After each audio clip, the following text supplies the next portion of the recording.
Hello students, welcome to online classes. Today we will do the uses of future indefinite tense.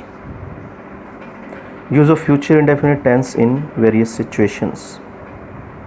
सामान्यतः भविष्य में संपन्न होने वाले कार्यों के लिए सिंपल फ्यूचर का प्रयोग किया जाता है. फर्स्ट पर्सन के साथ शैल तथा second person and third person के साथ विल का प्रयोग करते हैं. जैसे I shall write a letter, he will go to Delhi on next Monday, we may play a match, she will buy a pen. You can see here may.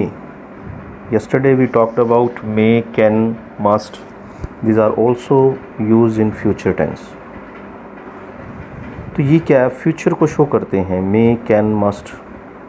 यहाँ पे next Monday, जो next Monday है ये future को show कर रहा है.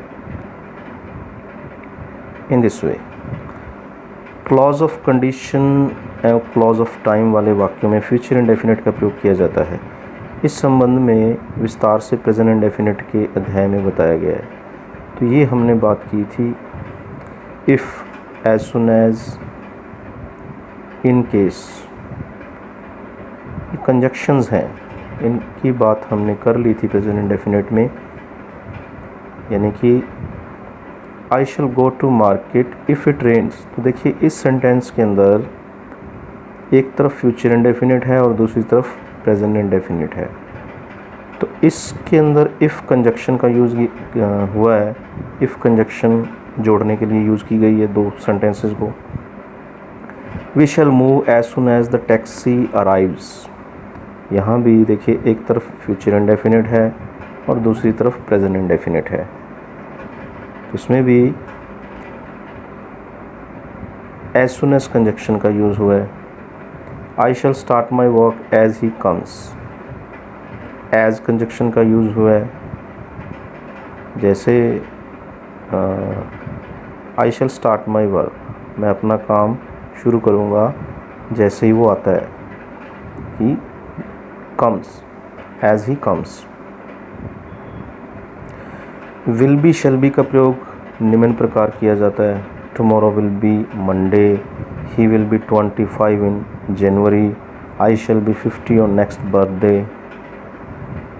he will be happy to meet you. in this way simple future का प्रयोग ऐसे भविष्य की घटनाओं हेतु भी किया जाता है जो हम समझते हैं कि सामान्य रूप से घटित होंगी. जैसे winter will come again, people will make plans, birds will build their nest, we shall eat and enjoy. तो जो पॉसिबिलिटी होती है कि एक्शन जो होने वाले हैं भविष्य के अंदर फ्यूचर में, उनके लिए फ्यूचर इंडेफिनिट का प्रयोग किया जाता है. Some important structures to denote future actions. तो structures use of going to form for future actions. Verb की गोइंग टू फॉर्म का प्रयोग सामान्यतः ऐसी स्थिति में किया जाता है जब वक्ता की इंटेंशन भविष्य में होने वाले किसी कार्य के शीघ्र संपन्न होने के संदर्भ में जाहिर करना होता है. जैसे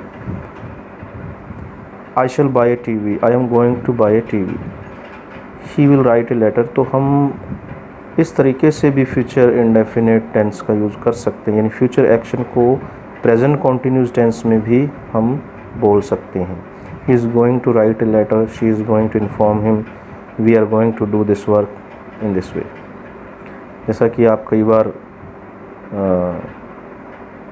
स्टेज के ऊपर भी ऐसा बोलते हो कि I am going to deliver, I am going to tell in this वे.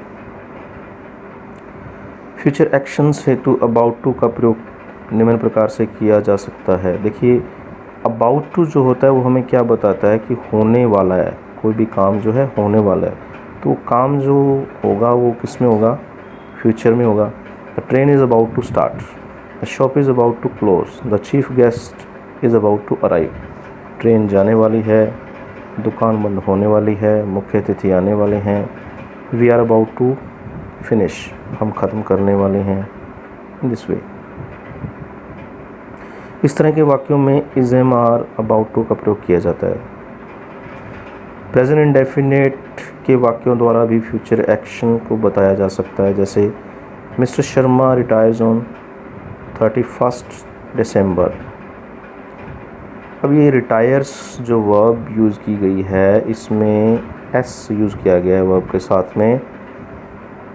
तो ये इसकी ट्रांसलेशन अगर करते हैं तो मीनिंग क्या है कि मिस्टर शर्मा रिटायर होंगे 31 दिसंबर को, यानी कि भविष्य में होंगे। देखिए यहाँ भी the president visits Gujarat tomorrow, कल आएंगे गुजरात प्रेसिडेंट। प्रेजेंट कॉन्टिन्यूज़ के वाक्यों द्वारा भी फ्यूचर एक्शंस को बताया जा सकता है। ऊपर गोइंग टू की बात हमने कर ली। We are meeting today in the evening, हम मिल रहे हैं। The wedding is on Sunday next, इस तरीके से। तो ये एक स्ट्रक्चर और भी है फ्यूचर एक्शंस को बताने के लिए। I am to go there, मुझे वहाँ जाना है।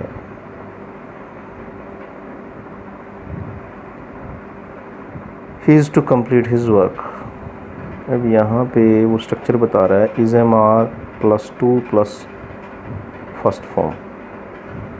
मुझे जाना है, मुझे करना है, मुझे खाना है। इस तरीके के जो सेंटेंसेस होते हैं वो भविष्य के वर्क को बताते हैं, फ्यूचर एक्शंस को बताते हैं। I am to go there, मुझे वहाँ जाना है। He is to complete his work, उसे अपना कार्य पूर्ण करना है। They are to come here tomorrow, उन्हें यहाँ आना है। She is to sing a song, उसे एक गाना गाना है। Okay okay students, we have done the uses of future indefinite tense, and tomorrow we will do future continuous tense.